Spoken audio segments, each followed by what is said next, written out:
सामंतवाद, feudalism. सामंतवाद और सामंतवाद का भेद। सामंतवाद के संबंध में मार्क्सवादी विचार, सामंतवाद के लक्षण, सामंतवाद के कारण, सामंतवाद के विचार का खंडन। पूर्व मध्य काल को सामंतवाद का युग कहना कहाँ तक युक्ति संगत है? सामंतवाद संबंधित विभिन्न विचारों का परीक्षण करें। सामंतवाद, सामंतवाद का भेद। सामंत शब्द का उपयोग प्राचीन और पूर्वी मध्यकालीन साहित्य में बहुतायत से किया गया है। इसका अर्थ था अधीनस्थ शासक, यानी कि किसी साम्राज्यवादी सत्ता के अधीनस्थ को सामंत कहा गया था। बाणभट्ट ने हर्षचरित में 7 प्रकार के सामंतों का उल्लेख किया है, यानी कि पूर्व मध्यकाल की राजनीति में सामंती प्रबल थे। इसलिए केंद्रीय सत्ता कमजोर हुई, राजनीतिक अस्थिर हुई, षड्यंत्र और विद्रोह होते रहे। इसके उभार का कारण भूमि अनुदान के कारण बड़ी संख्या में छोटे भूखंडों में प्रशासक उभरे जो भविष्य में राजनीति का केंद्र बन गए। इस दौर में केंद्रीय सत्ता की वित्तीय स्थिति की दशा कमजोर हुई, अतः उनकी सैनिक और प्रशासनिक शक्ति घटी। सैन्य शक्ति के घटने अर्थात उनके परिणाम स्वरूप राजा अपने अधीनस्थों पर निर्भर होने लगा। जब केंद्र की शक्ति कमजोर हुई तो षड्यंत्र, विद्रोह, स्वतंत्रता, बिखराव आदि को बल मिला। इसी कारण भारत में इस युग में युद्ध ज़्यादा हुआ। युद्ध में भूमिका निभाने वालों की राजनीतिक एवं सामाजिक शक्ति भी बढ़ी। साथ ही भारत के उत्तरी हिस्से में राजपूत जाति का उभार हुआ। सांस्कृतिक स्तर पर भी युद्ध की भावना को बल मिला। इस दौर में भारत के औद्योगिक एवं व्यापारिक क्षेत्र में कहीं अवसान भी हुआ। इससे भी सामंती संभावना को बल मिला, क्योंकि इसने भी राजा की वित्तीय स्थिति को कमजोर किया। क्षेत्रीय स्तर के आर्थिक विकास एवं वहाँ की राजनीतिक संभावना ने भी सामंती राजनीति को जन्म दिया। त्रिपक्षीय संघर्ष ने भी इसे बल दिया। विशेषतः प्रतिहारों के टूटने से कई क्षत्रिय राज्यों का उभार हुआ, जिसे राजस्थान के कई राजपूत वंशी राजा, दिल्ली के तोमर, कन्नौज के गहड़वाल, चंदेल, कलचुरी आदि। अरबों के हमले और महमूद गजनवी के हमले से भी इसे बल मिला। सांस्कृतिक स्तर पर युद्ध वीरता, बलीरवान को बल दिया जाता है। इस दौर में वफादारी पर कवि लिख रहा है, वफादारी के लिए मूल्य जरूरी है। सामंतवाद, यह अंग्रेजी के फ्यूडलिज्म का हिंदी अनुवाद है। फ्यूडलिज्म यह मध्यकालीन यूरोप की व्यवस्था थी। लक्षण, यह एक आर्थिक प्रणाली है जिसमें भूमि एवं कृषि को अर्थव्यवस्था में केंद्रीय स्थान प्राप्त होता है। उद्योग, व्यापार, मुद्रा का पतन होता है। अर्थव्यवस्था स्थानीय होती है, बंद अर्थव्यवस्था होती है, बोटल्ड इकोनॉमी। भूमिधर शक्तिशाली एवं सम्मानित हो जाएंगे, वहीं ज़्यादा शक्तिशाली होंगे। नगरीकरण कमजोर पड़ जाएगा। राजनीति स्तर पर केंद्रीय सत्ता कमजोर होगी, क्षेत्रीय सत्ता का उभार होगा। राजा अपने अधीनस्थों पर निर्भर होगा, राज्य अस्थिर होगा, युद्धों की बारंबारता होगी, षड्यंत्र, विद्रोह, बिखराव की प्रबलता होगी। सांस्कृतिक स्तर पर क्षेत्रीय संस्कृति, आस्था, धर्म, रूढ़ि, परंपरा, रूढ़िवादिता की प्रधानता होगी। यहाँ ज्ञान विज्ञान पिछड़ता है। धर्म के महत्वपूर्ण होने के कारण राजनीति और समाज दोनों स्तर पर राजनीति और समाज में धर्म से जुड़े लोग शक्तिशाली हो जाते हैं। कार्ल मार्क्स ने पहली बार यूरोप का अध्ययन करते हुए उसके मध्यकालीन इतिहास के दौर को एज ऑफ फ्यूडलिज्म कहा था। विश्व में इतिहास का विकास एक विशेष क्रम में हुआ है और हो रहा है और होगा। यानी मार्क्स ने अतीत, वर्तमान और भविष्य तीनों को ध्यान में रखते हुए अपने विचार का प्रतिपादन किया। मार्क्स की विचारधारा यह थी कि पूरे विश्व में एक दिन कम्युनिज्म आएगा। पहले यह इंग्लैंड, जर्मनी, अमेरिका जैसे देशों में, धीरे धीरे अन्य सभी देशों में। मार्क्स की यह भविष्यवाणी उसकी इतिहास व उसकी समझ पर आधारित थी। मार्क्सवादी, भारत के मार्क्सवादी इतिहासकार। भारत में इतिहासकारों का एक समूह है जिसे हम मार्क्सवादी इतिहासकार के रूप में मानते हैं, जैसे कि डी कोसांबी। मार्क्सवादी, राम शरण शर्मा, CN झा, कृष्ण मोहन श्रीमाली, इरफान हबीब, रोमिला थापर आदि। यदि कोई इतिहासकार मार्क्सवादी है तो वह मार्क्स की भविष्यवाणियों उसके आधार पर विश्वास करेगा। मार्क्स ने एक दिन पूरी दुनिया में कम्युनिज्म आने की भविष्यवाणी किया था और यह कहा था कि ऐसा इसलिए होगा क्योंकि विश्व का इतिहास विकास की एक विशिष्ट दिशा में आगे बढ़ रहा है। पहले चरण में आदिम साल बाद की अवस्था थी। इसके बाद दास प्रणाली का आगमन हुआ। इसके बाद फ्यूडलिज्म प्रणाली आई। इसके बाद पूंजीवाद की प्रणाली आ गई और आ रही है। इस पर यकीन करने वाले भारतीय मार्क्सवादी इतिहासकार भारत के एक कालखंड में एज ऑफ फ्यूडलिज्म दिखाने के लिए अवरुद्ध हैं। इसी को हम इतिहास लेखन में पूर्वाग्रह कह सकते हैं। भारत के मार्क्सवादी इतिहासकारों ने पूर्व मध्यकाल को एज ऑफ फ्यूडलिज्म के रूप में दिखाया। एज ऑफ फ्यूडलिज्म के तहत इनका विचार इस प्रकार था। भारत में उस काल में उद्योग एवं व्यापार का पतन हुआ। मौद्रिक अर्थव्यवस्था भी पिछड़ गई। अर्थव्यवस्था कृषि प्रधान हो गई व एवं स्थानीय बंद अर्थव्यवस्था बन गई। इस दौर में आर.एस. शर्मा जैसे इतिहासकार विनिकीकरण का दौर भी कहते हैं, जिसका वर्णन उन्होंने नगरों के उत्थान एवं पतन नामक पुस्तक में किया है। इस दौर को सामाजिक स्तर पर भूस्वामियों के प्रभुत्व एवं शोषण का काल कहा गया। इस दौर में संस्कृति में ज्ञान विज्ञान का पिछड़ापन दिखता है। आस्था की प्रधानता दिखती है। इसके लिए इसके प्रमाण के रूप में आर.एस. शर्मा की किताब उल हिंद के ब्यौरों का उपयोग किया गया है। इस दौर में राजा के राजस्व की कमी के कारण उनकी सेना और नौकरशाही की दुर्बलता के कारण कमजोर राज्य का निष्कर्ष निकाला, जो प्रायः कि बिखराव का शिकार होती रही और क्षेत्रीय राज्य उभरे। उन्होंने राजनीतिक क्षेत्रीयता से जोड़कर संस्कृति क्षेत्रीयता का निष्कर्ष निकाला, जिसके परिणाम स्वरूप उन्होंने क्षेत्रीय भाषा, क्षेत्रीय लिपि, क्षेत्रीय कला शैलियों को रखा। इकोनॉमी, राजनीति, धर्म विकास का कारण। मार्क्सवादी इतिहासकारों ने सामंतवादी यानी कि फ्यूडलिज्म यानी कि यूरोप की जैसी व्यवस्था के उभार के लिए भूमि अनुदान को सबसे बड़ा कारण बताया।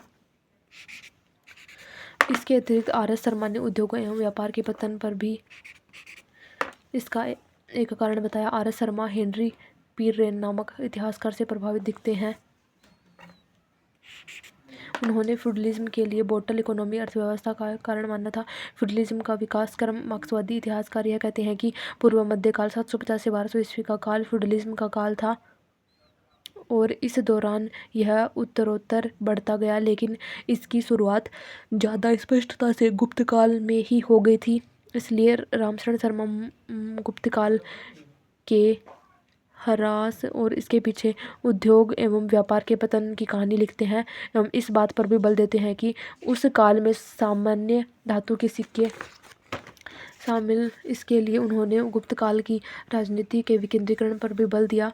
इसके पश्चात वह हर्षवर्धन के शासन में केंद्रीकरण और अव्यवस्था एवं आर्थिक अवसान के पक्ष को भी उजागर करते हैं, यानी कि इस दौर में फ्यूडलिज्म की जड़ तैयार हो गई थी। मार्क्सवादी इतिहासकार यानी कि वो इतिहासकार जो मार्क्स की विचारधारा को मानते हैं। मार्क्स की मान्यता यह थी कि एक दिन पूरी दुनिया में कम्युनिज्म आएगा। अपनी इस विचार के दावे के रूप में उन्होंने अपने इतिहास को समझ को रखा। इसके तहत उन्होंने यह कहा कि मनुष्य पहले आदिम साम्यवाद की अवस्था में था, जिसके बाद वह दास आधारित उत्पादन प्रणाली की ओर मुड़ा।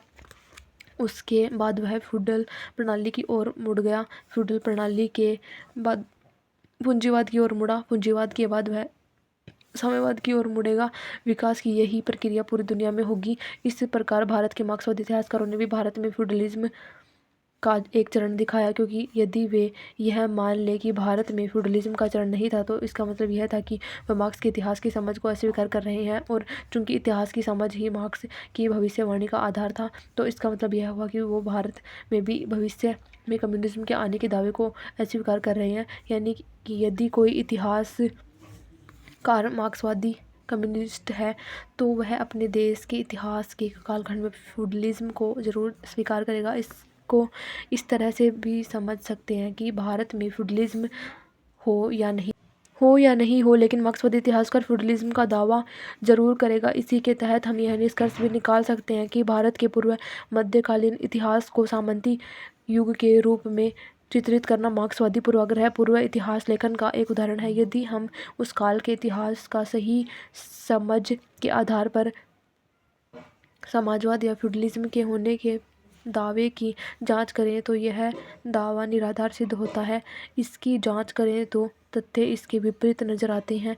इस दौर में कई क्षेत्रों में कृषि का प्रसार हुआ, लेकिन यह प्रसार उद्योग या व्यापार के मूल्य पर नहीं हुआ। ट्राइबल क्षेत्रों में इनका प्रसार हुआ है। इससे उद्योग एवं व्यापार में वृद्धि हुई है। इसके आधार पर ही पूर्व भारत के बंगाल, उड़ीसा, मध्य भारत के बुंदेलखंड, मालवा, त्रिपुरी, पश्चिम भारत का महाराष्ट्र, गुजरात, राजस्थान, उत्तर पश्चिम भारत का कश्मीर, दक्षिण पश्चिम भारत का कर्नाटक, दक्षिण भारत का आंध्र प्रदेश, तमिलनाडु आदि क्षेत्रों में हमें अभूतपूर्व आर्थिक उन्नति नजर आती है। वहाँ की समृद्धि के तहत कृषि, उद्योग, व्यापार सभी का विकास दिखता है। पाल भारत के सभी क्षेत्रों के अतिरिक्त नेपाल, भूटान, तिब्बत, चीन एवं दक्षिण पूर्वी एशिया के साथ व्यापारिक संबंध में बंधे हुए थे। राष्ट्रकूट नॉर्थ और साउथ इंडिया के साथ व्यापार करने के अतिरिक्त western Asia, central Asia, Africa और यूरोप आदि के साथ बड़े पैमाने पर व्यापार कर रहे थे। चोलों ने उस समय बंगाल की खाड़ी और अरब सागर दोनों क्षेत्रों से व्यापार किया। इनका व्यापारिक network Sri Lanka, Maldives, south east Asia, China के साथ विशेष रूप से विकसित हुआ था। अपने व्यापारिक हितों की रक्षा के लिए उन्होंने उत्तम नौसेना का भी विकास किया। कहा जाता है कि उन्होंने बंगाल की खाड़ी पर इतना प्रभुत्व स्थापित कर लिया था कि वह चोलों की जीत हो गया था। इस दौरान हमें अंतर्राष्ट्रीय स्तर पर व्यापारिक काम करने वाले श्रेणियों जैसे कि नाना देशी का भी प्रमाण मिलता है। मार्क्सवादी इतिहासकारों का यह निष्कर्ष भी अर्ध सत्य है कि उस काल में मौद्रिक अर्थव्यवस्था का पतन हो गया था। हमें चोलों के सासू कलंजू जैसे सिक्कों के अनेक प्रमाण मिलते हैं। वराह के चिन्ह वाले प्रतिहारों के सिक्के भी मिलते हैं। कलचुरी शासक गांगेदेव ने बड़े पैमाने पर सोने के सिक्के चलाए।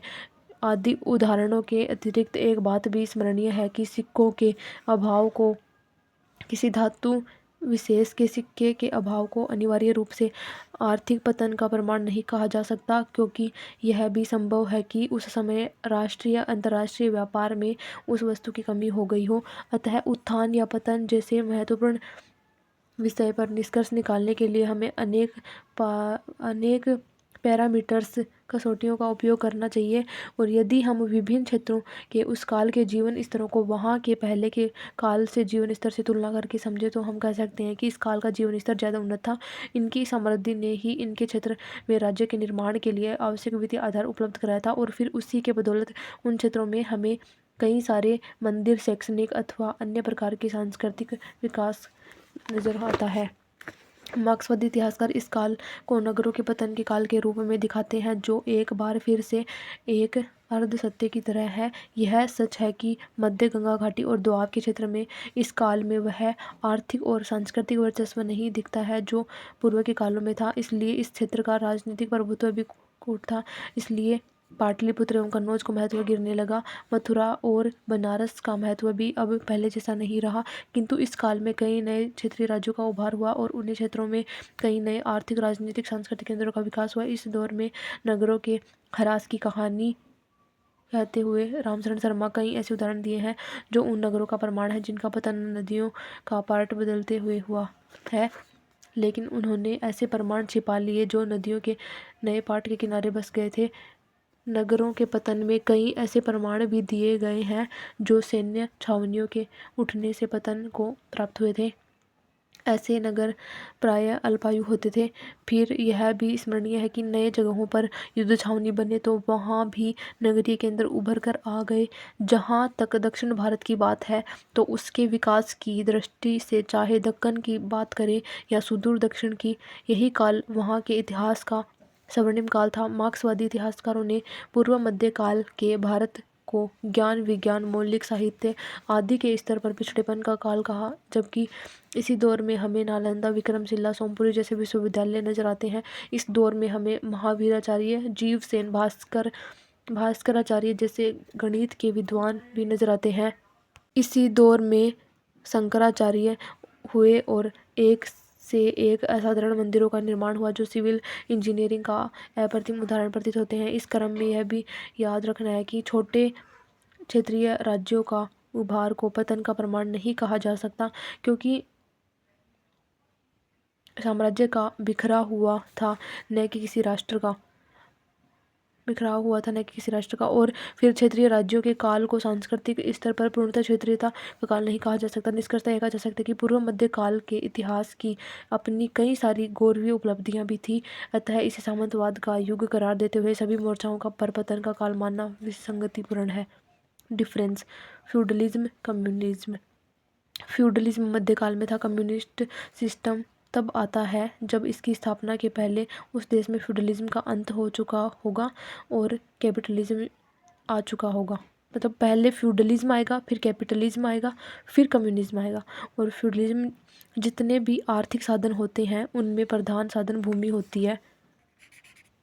कृषि प्रधान अर्थव्यवस्था, भूमि के ऊपर अधिकतर मुट्ठी भर लोगों का होता है।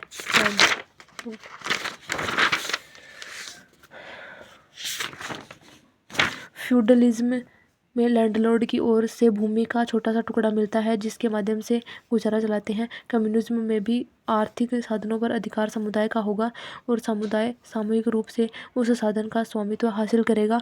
यह एक कल्पना है जिसमें शोषण नहीं होगा, सब बराबर होंगे।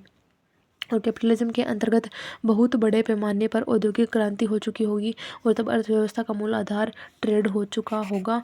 अतः उस देश के धनवानी लोग उद्योगपति हो चुके होंगे, लेकिन इस अर्थव्यवस्था में भी मजदूर का शोषण हो रहा था।